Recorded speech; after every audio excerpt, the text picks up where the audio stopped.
It's Cyberattack Sunday. And now that TikTok has been banned and they have mistaken my Canadian account for an American one, let me beg you all to hit the follow button, share my profile with your friends, and help me grow here so that I can keep doing what I love, being nosy AF about tech news and sharing it with non-tech people to spread education through awareness. Today's video covers January 12th to 18th, 2025. The week started off with a new ransomware campaign that encrypts Amazon S3 buckets using AWS's server-side encryption with customer-provided keys, SSEC, known only to the threat actor, demanding ransoms to receive the decryption key. Nominet, the official .uk domain registry, and one of the largest country code registries, has confirmed that its network was breached 2 weeks ago using an Ivanti VPN zero-day vulnerability.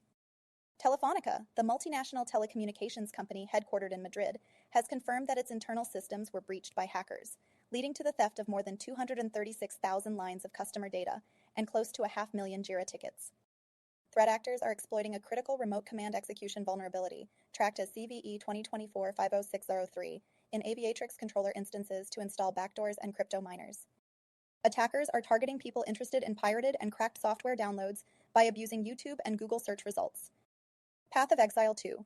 Developers confirmed that a hacked admin account allowed a threat actor to change the password and access at least 66 accounts, finally explaining how PoE2 accounts have been breached since November. CISA has tagged a command injection vulnerability, CVE 2024-112686, in BeyondTrust's Privileged Remote Access, PRA, and Remote Support, RS, as actively exploited in attacks.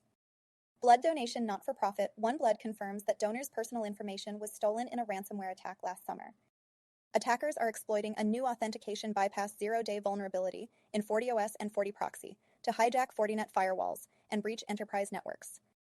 On Tuesday, the Department of Justice, DOJ, announced that the FBI hacked about 4,200 computers across the U.S. as part of an operation to find and delete PlugX, a malware used by state-backed hackers in China to steal information from victims. A weakness in Google's OAuth. Sign-in with Google feature could enable attackers that register domains of defunct startups to access sensitive data of former employee accounts linked to various software-as-a-service, SaaS platforms. Microsoft is investigating a bug triggering security alerts on systems with a Trusted Platform Module, TPM processor after enabling BitLocker. Over 660,000 exposed rsync servers are potentially vulnerable to 6 new vulnerabilities, including a critical severity heap buffer overflow flaw that allows remote code execution on servers.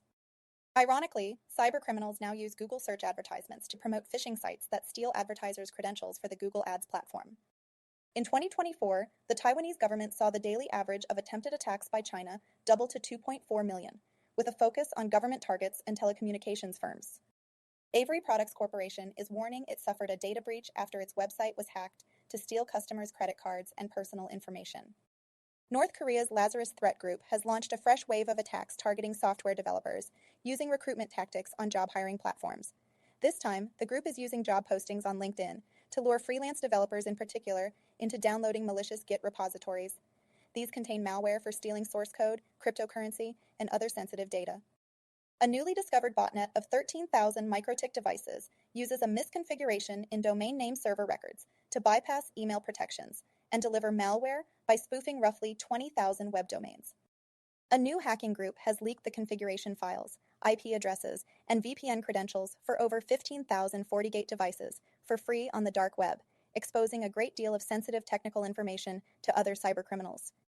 Wolf Haldenstein, Adler Freeman, and Hertz, LLP, Wolf Haldenstein, reports it has suffered a data breach that exposed the personal information of nearly 3.5 million individuals to hackers. A suspected Russia Nexus threat actor has been executing convincing spear phishing attacks against diplomatic entities in Kazakhstan. The Federal Communications Commission, FCC, has ordered U.S. telecommunications carriers to secure their networks following last year's Salt Typhoon security breaches. The U.S. Department of the Treasury's Office of Foreign Assets Control, OFAC, has sanctioned Yin Kaching, a Shanghai-based hacker, for his role in the recent Treasury breach and a company associated with the Salt Typhoon threat group. A malicious package named PyCord Self on the Python Package Index, PyPI, targets Discord developers to steal authentication tokens and plant a backdoor for remote control over the system. Hotel Management Platform. Hotelier suffered a data breach after threat actors breached its Amazon S3 cloud storage to steal millions of guests' personal information and reservations for well-known hotel brands like Marriott, Hilton, and Hyatt. Dated configuration data and virtual private network, VPN credentials for 15,474 Fortinet devices have been posted for free to the dark web. Did I miss anything? Let me know below.